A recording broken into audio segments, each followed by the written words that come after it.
राधे कृष्णा। जय बोलो राधा रानी की जय। जय बोलो श्री कृष्ण कन्हैया लाल की जय। जय बोलो वृंदावन धाम की जय। जय बोलो यमुना मैया की जय। जय बोलो गोवर्धन गिरिराज की जय। जय बोलो मधुवन की जय। जय बोलो नारद महर्षि की जय। जय बोलो ध्रुव महाराज की जय। महोन्नतमान हिमालयम। जय बोलो गंगा मैया की जय। जय बोलो हिमाचल पर्वतराज की जय। जय बोलो ऋषिकेश नारायण भगवान की जय। ऋषिकेश பக்தனுக்கு பகவான் வசப்படுகின்றான் அப்படின்றது நான் நேத்தி கூட சொல்லிட்டு இருந்தேன். துருவன் முதல்ல தன்னுடைய விஷயங்களை தன்வசப்படுத்தினான். நம்ம எல்லாருமே உலகத்தினுடைய பல விஷயங்களை நம்ம வசப்படுத்தணும்னு ஆசைப்படுறோம். ஒரு பேரோ பொருளோ இல்லாட்டி நம்ம சுற்றி இருக்க மனுஷர்களோ நாம் சொல்கிறத கேட்கணும், நாம் நினச்சதை நடத்திக்கணும். இப்படி பல விஷயங்களில் நம்ம கண்ட்ரோலில் கொண்டு வரத்துக்கு அவ்வளோ எஃபர்ட்ஸ் போடுறோம். சரியாக சொல்லணும்னா நாம் நம்மளுடைய விஷயங்களை கண்ட்ரோலில் கொண்டு வந்தாலே மற்ற விஷயங்கள் நமக்கு வசப்படும். இதுதான் உண்மை. இப்போ நம்ம வாழ்க்கையில் இத்தனை மணிக்கு எழுந்துக்கணும் டிசிப்ளின் வந்தாச்சுன்னா டைம் நிறைய கேட்கவே வேண்டாம். இருக்கிற டைமில் ஒழுங்காக வாழ்ந்தால் போதும். இப்போ நம்ம டைம் மேனேஜ்மெண்ட் நம்மகிட்ட இல்லைன்னா எவ்வளோ டைம் கொடுத்தாலும் பிரயோஜனம் இல்லை. இருக்கிற 2 கை 2 கால் இதை வச்சு தான் லைஃப்பை வாழணும். எனக்கு ஒரு 10 கை இருந்தால் தேவையில்லை, பிரயோஜனம் இல்லை. 10 கையை வச்சுன்னா இன்னும் கச்சாமச்சா எல்லாத்தையும் இடிச்சுக்கும். 2 கை 2 காலுக்கு அவ்வளோ இடிச்சுக்கிறோம், அவ்வளோ காயம்பட்டுக்கிறோம், அப்புறம் அதுக்கு அவ்வளோ ட்ரீட்மெண்ட் பண்ண வேண்டியிருக்கு. ஸோ ஒன்று ஒவ்வொரு நாளுமே நம்முடைய ஃபோக்கஸ் எதில் இருக்கணும்னா இன்றைக்கி நான் எமோஷ்னலி எப்படி இருக்கேன், இன்றைக்கி நான் ஃபிசிக்கலி எப்படி இருக்கேன், இன்றைக்கி நான் மென்டலி எப்படி இருக்கேன், இன்றைக்கி நான் டிவோஷனலி எப்படி இருக்கேன். இதுதான் மெயின். நான் என்னுடைய உடல் நல்லா இருக்கா, இன்றைக்கி என் மனசு இன்றைக்கி சரியாக இருக்கா, என்னுடைய உணர்ச்சிகள் இன்றைக்கி எப்படி இருக்குது, இன்றைக்கி என்னுடைய பக்தி எப்படி இருக்குது. இந்த அனலைசேஷன் தான் தவம். நம்மளை பற்றி நமக்கு ஒரு நிர்ணயம் வேணும். இப்போ எனக்கு இவ்வளோ வெயிட் தூக்க முடியும், எனக்கு இவ்வளோ தூரம் நடக்க முடியும். இப்போ நம்ம சாப்பிட்றோம், எனக்கு இவ்வளோ தான் சாப்பிட முடியும், இதுக்கு மேலே சாப்பிட முடியாது. ஒரு நிர்ணயம் இருக்குது. இப்போ நமக்கு தாகம் எடுக்கிறது, நிறைய தண்ணி இருக்குது, கங்கை ஓடிண்டே இருக்கா. நமக்கு எவ்வளோ தாகம் இருக்கோ அவ்வளோதான் குடிக்க முடியும். அதுக்கு மேலே கங்கையை குடிக்கவே முடியாது. கங்கையை பார்க்கலாம், விளையாடலாம், உட்காந்துட்டு இருக்கலாம், ரசிக்கலாம். தாகத்துக்கு வேண்டிய தண்ணீர் உனக்கு எவ்வளோ தாகம் இருக்கோ அவ்வளோதான் நாம் குடிக்க முடியும்.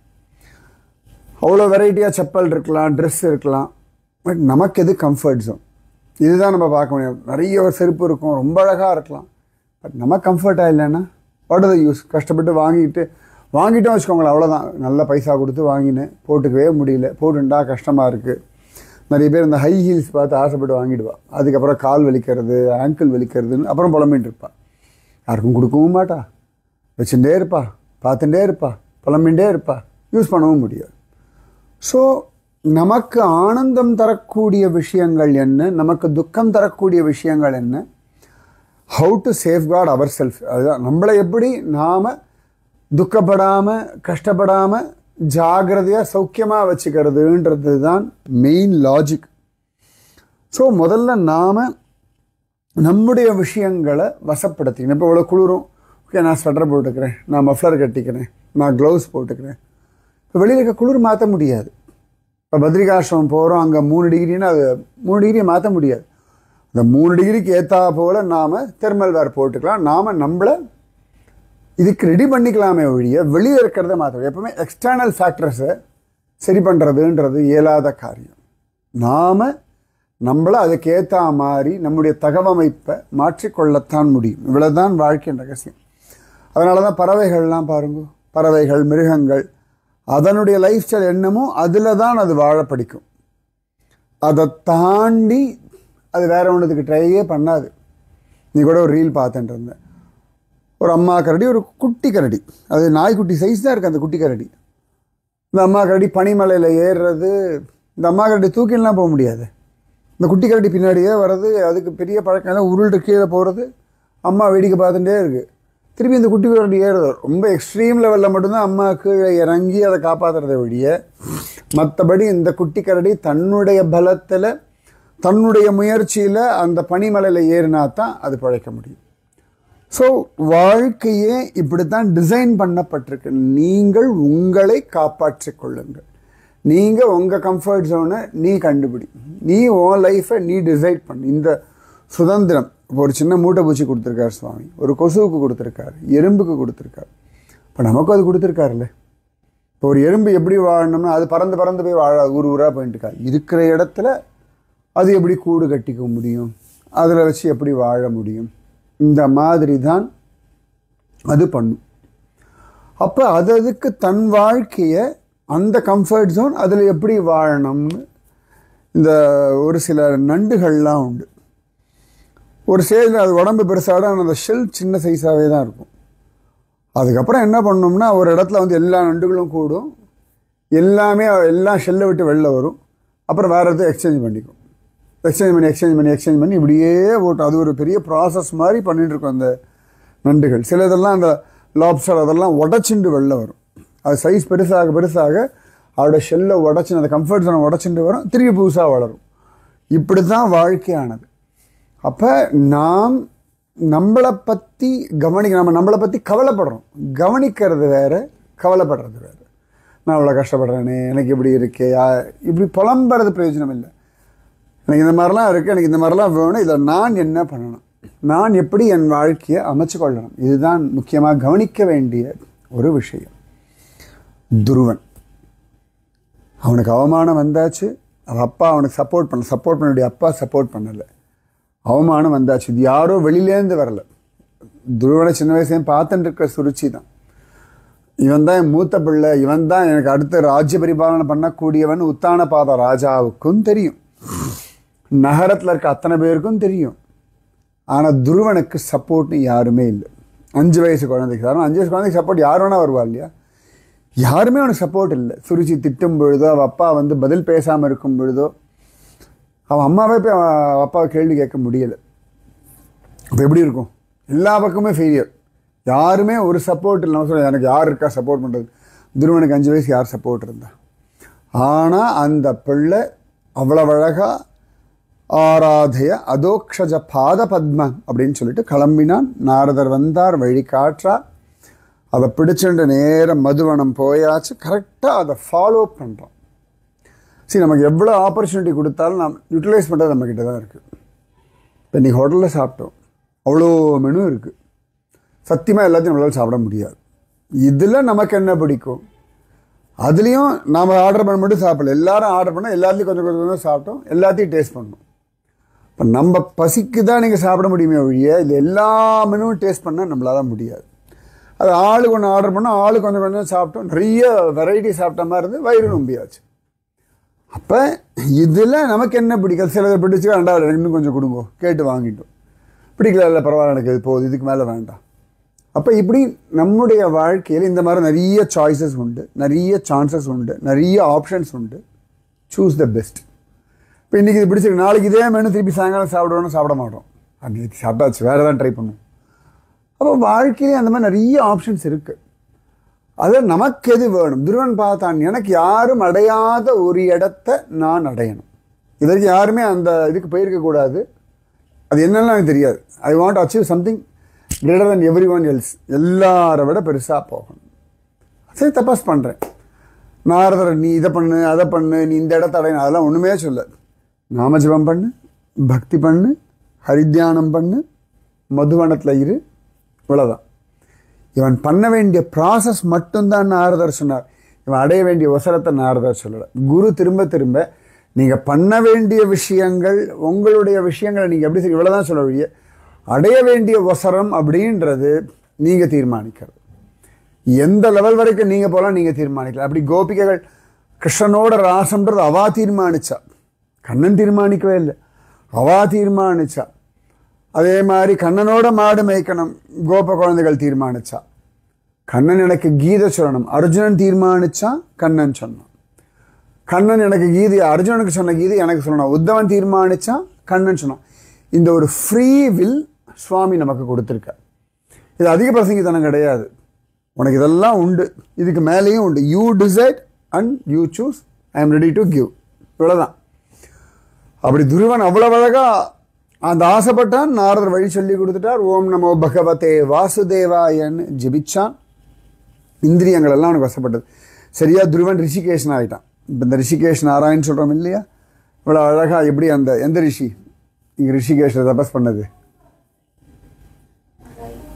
ஒரு வாட்டி கொண்டு வந்து காமிச்சிருக்கேன். ரைபிய மகரிஷி. அவருக்கு தான் பகவான் வந்து நானும் ரிஷிகேஷன் நீயும் ரிஷிகேஷன் தான். இந்த ஸ்டேட்டஸ் தான் துருவன் அடையலாம். இந்திரியங்களை ஜெயிக்கலாம். 3 நாளைக்கு ஒரு தடவை, 6 நாளைக்கு ஒரு தடவை, 9 நாளைக்கு ஒரு தடவை இந்திரியங்களை ஜெயிக்கிறோம். நம்ம சாப்பாடை ஜெயிக்கிறோன்னா எவ்வளோ பெரிய ஒரு ஸ்ட்ராங் வில் இருக்கணும். 5 வயசு பிள்ளைகள், சரி 5 வயசு பிள்ளைகள் ஆசைப்பட்டதெல்லாம் சாப்பிடலாம், ஆசைப்பட்டபடிலாம் இருக்கலாம். கல்லை சாப்பிட்டாலும் ஜீரணிக்கிற வயசு. அதையே அந்த 5 வயசு பிள்ளை ஜெயிக்கிறான். அப்போ எமோஷ்னலி எவ்வளோ ஸ்டேபிளாக இருப்பான், மென்டலி எவ்வளோ ஸ்ட்ராங்காக இருந்திருப்பான், ஃபிசிக்கலி எவ்வளோ ஃபிட்டாக இருந்திருப்பான். அவ்வளோ அழகா அதில் மூச்சு அடக்கி அவனை கண்ட்ரோல் பண்ண முடியாது. அப்போ மூச்சு அடக்கணும்னா மைண்ட் எவ்வளவு காமாக இருக்கணும். சரியா நம்ம மூச்சு நீங்கள் சாதாரணமாக இந்த ஸ்மார்ட் வாட்சஸ் இல்லாட்டி இந்த இதெல்லாம் கவனித்து பார்த்தோம்னா, நம்ம காமாக இருக்கும் பொழுது ஹார்ட் பீட் ரேட்டெல்லாம் 60, 70 இப்படியே தான் இருக்கும். பரவாயில்ல அது 80, 90. அது ஓடுறோம் எல்லாம் எக்ஸசைஸ்லாம்னா 100, 120, 130, 140, 150, அந்த ஏஜ் 160, 170 வரைக்கும் போகும். இள வயசு பசங்களுக்கு அவ்வளோ பீக்கில் போகும். அவளுக்கு அவ்வளோ கலோரிஸ் இருக்கும். அதில் தூங்கும்போது பார்த்தா எல்லாருக்குமே ரொம்ப ஒரே சீராக தான் மூச்சு இருக்கும்.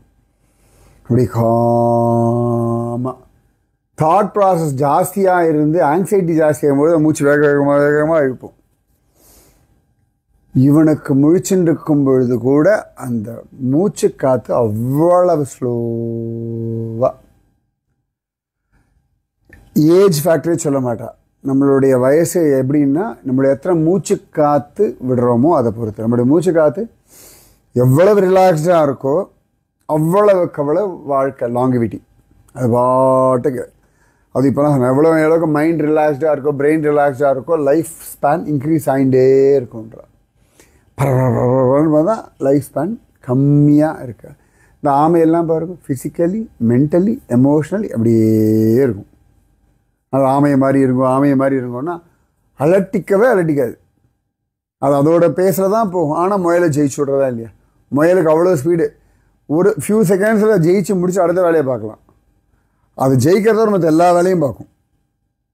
நடுவில் கூட நான் பார்த்த ஒரு ஜாப்பனீஸ் இதுலையோ நிஜமாகவே இந்த முயலுக்கும் ஆமைக்கும் போட்டி வச்சா என்ன தான் ஆகிறது, பொய் கதையா உண்மை கதையா மித்தா அப்படி செக் பண்ணால் ஆமை ஒரே ஃபோக்கஸ்டாக.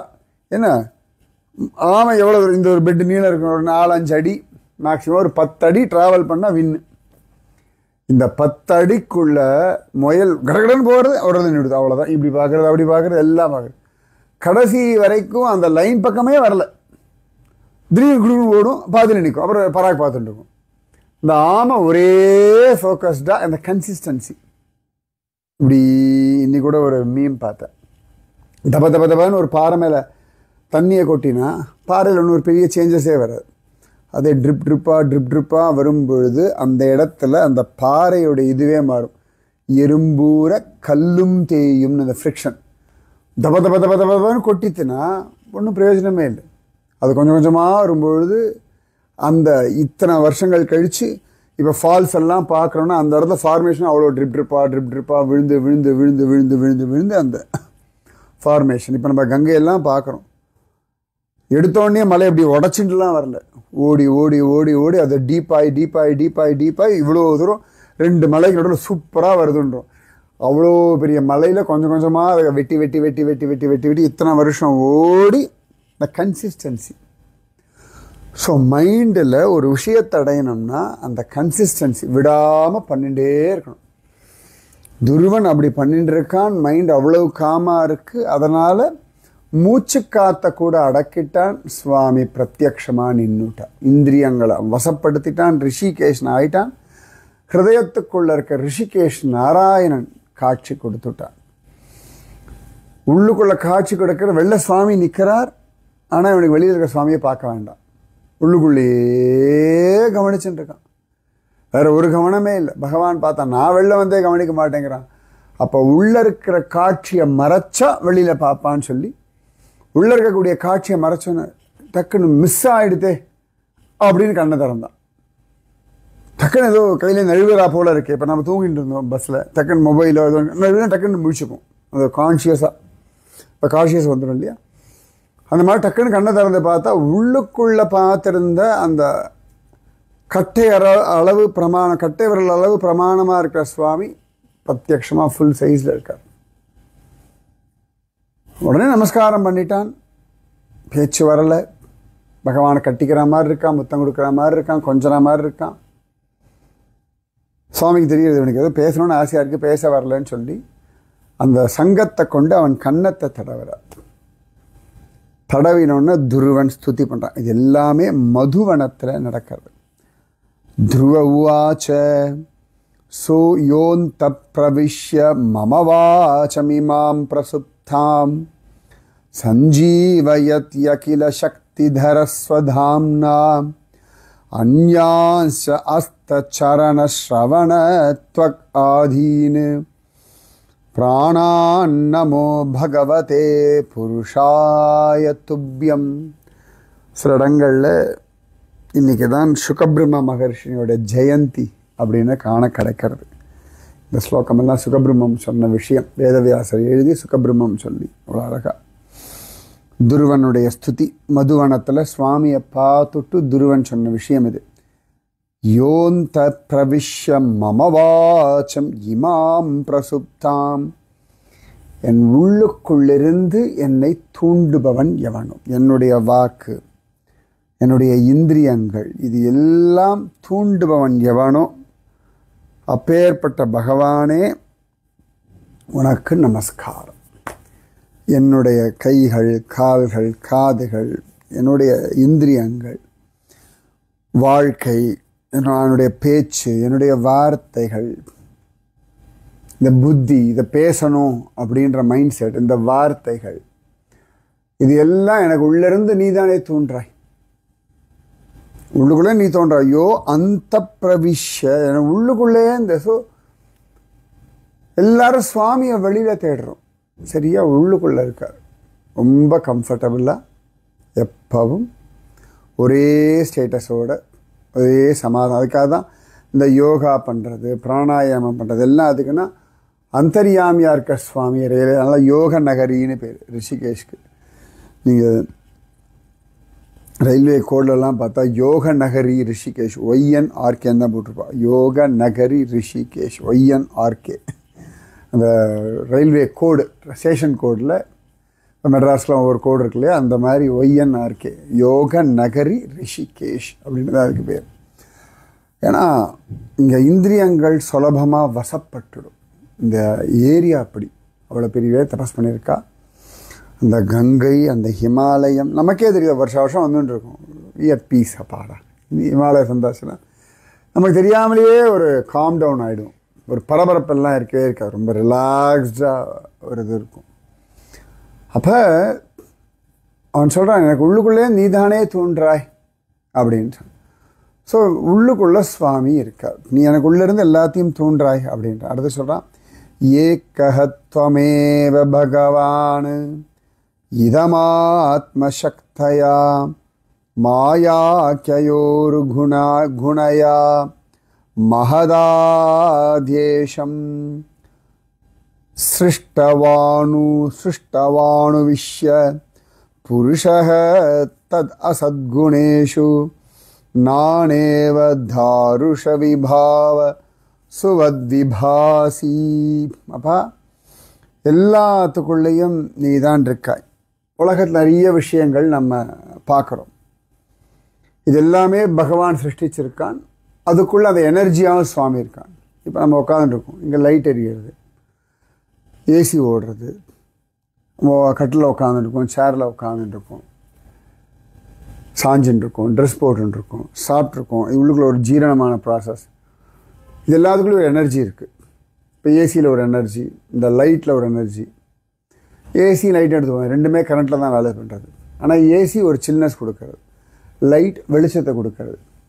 அதே ஃபேன் போட்டாச்சுன்னா அது காற்றை ப்ரொடியூஸ் பண்ணாது, காற்றை நம்ம மேலே தள்ளி விடும். எல்லாமே ஆனால் கரண்ட்டில் தான் வேலை செய்கிறது. ஆனால் ஒவ்வொரு விதமான எனர்ஜியை நம்ம கொடுக்கறது. துருவனை தான் சொல்கிறான், எல்லாத்தையும் நீ தான் சிருஷ்டிச்ச. நைட்டு பார்க்குறோம், twinkle twinkle little star how I wonder, ரொம்ப அழகாலாம் சொல்கிறோம். அந்த வெளிச்சம் பகல்லையும் இருக்குது, நமக்கு தெரியல. இருட்டில் பிரகாசிக்கிறது, அதை பிரகாசிக்கும்படியாக பண்ணதும் அதே சுவாமி தான். இந்த மின்மினி பூச்சி பார்ப்போம், அது இப்படி மினுக்கிறது, இப்படி கையில் வச்சு பார்க்கலாம், அழகாக இருக்கும். அப்போ அந்த நட்சத்திரத்தை மின்னும்படியாக எவன் பண்ணானோ அவனே தான் மின்மினி பூச்சி. அது உடம்புக்குள்ளே ஒரு கிளிட்டரிங் ஃபோர்ஸை கொடுத்துருக்கான், ஃபயர் ஃப்ளைன்னு அப்படி ஜம்முன்னு. அதே சுவாமி தான் சந்திரன், அப்படி அதுக்கு ஒரு வெளிச்சம். அதே சுவாமி தான் சூரியனுக்கு இன்னொரு வெளிச்சம். அதே சுவாமி தான் எலக்ட்ரிசிட்டியில் ஒரு வெளிச்சம். அதே சுவாமி தான் விளக்கேற்றி வச்சா ஒரு வெளிச்சம். ஸோ இந்த லைட் எனர்ஜின்னு எடுத்து அக்னியிலேருந்து எல்லாம் எடுத்துக்கோங்க, எல்லாத்தையும் அதே எனர்ஜி ஒவ்வொரு விதமாக பரிமளிக்கிறது. இப்போ நம்ம சாப்பாடு சாப்பிட்டோம், வெரைட்டியாக சாப்பிட்டோம், ஒவ்வொன்றுத்துக்குள்ள ஒரு எனர்ஜி, ஒவ்வொன்றுத்துக்கும் ஒரு டேஸ்ட். அந்த டேஸ்ட்டாக அந்த எனர்ஜியாக இருக்கிறது சுவாமி. அது டேஸ்ட்டாக இருந்தால் நம்ம நாக்கில் அந்த டேஸ்ட் பட்ஸ் இல்லைன்னா இந்த டேஸ்ட் ரசிக்க முடியாது. இதை ரசிக்கக்கூடிய டேஸ்ட் பட்ஸ் நாக்குக்கு, அதுக்கு டேஸ்ட்டு. இது டேஸ்ட் பட்ஸ் இருந்தாலும் அதில் டேஸ்ட் இல்லைன்னா மண்ணு மாதிரி இருக்கணும்.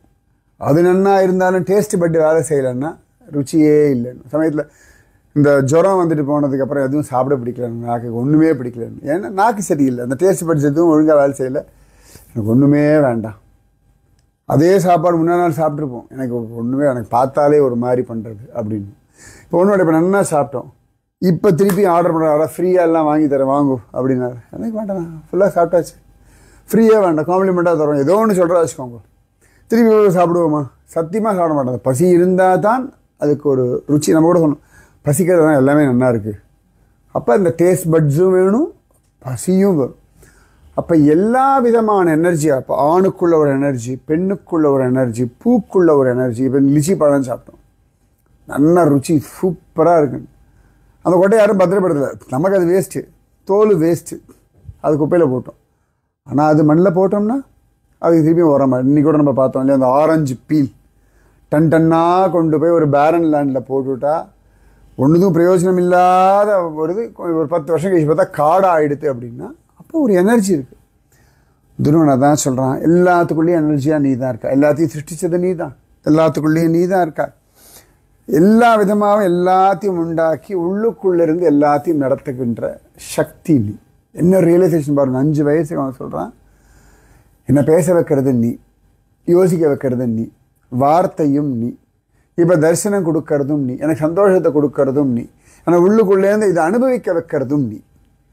நீ தான் அனுபவிக்க வைக்கிறாய், நீயே அவ்வளோ சக்தியாக இருக்காய். எத்தனை அழகாக அனுபவிக்கிறான் குழந்தை. அந்த மாதிரி பகவானை இந்த துருவன் ஜோரா அழகாக கொண்டாடுறான். பிரம்மதேவர் ஒன்னிடத்தில் சரணாகதி பண்ணார், நீ தான் பிரம்மதேவருக்கு அந்த ஞானத்தை கொடுத்தாய், சிருஷ்டி முதற்கொண்டு எல்லாமே நீ தான் கொடுத்தாய். அதனால் ஒன்றை விட்டுட்டு வேறு என்ன ஞானம் இருக்க போகிறது? நூனம் விமுஷ்டம், ரொம்ப அழகாக சொல்கிறான், நூனம் விமுஷ்டமதயஸ்தவமாயயாதே ஏ த்வாம் பவாப்யய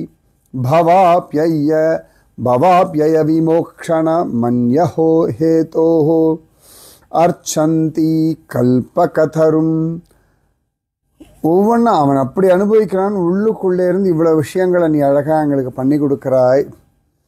உன்னுடைய மாயை யார் தாண்ட முடியும்? உன்னுடைய மாயை உன்னுடைய பலத்தினால மட்டும்தான் தாண்ட முடியும்.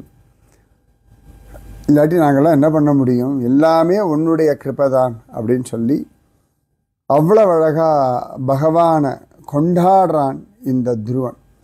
சொல்லிட்டு பகவான்கிட்ட கேட்குறான், பக்திம் முஹு பிரவஹதாம் த்வயி மே பிரசங்கோ பூயாத் அனந்தமஹதாம் அமலாசயானாம் ஏனாஞ்சசோல்பண உருவ்யசனம் பவாப்திம்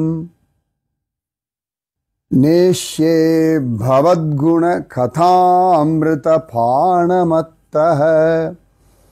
அப்பா எனக்கு அப்படி ஒரு சங்கத்தை கொடு.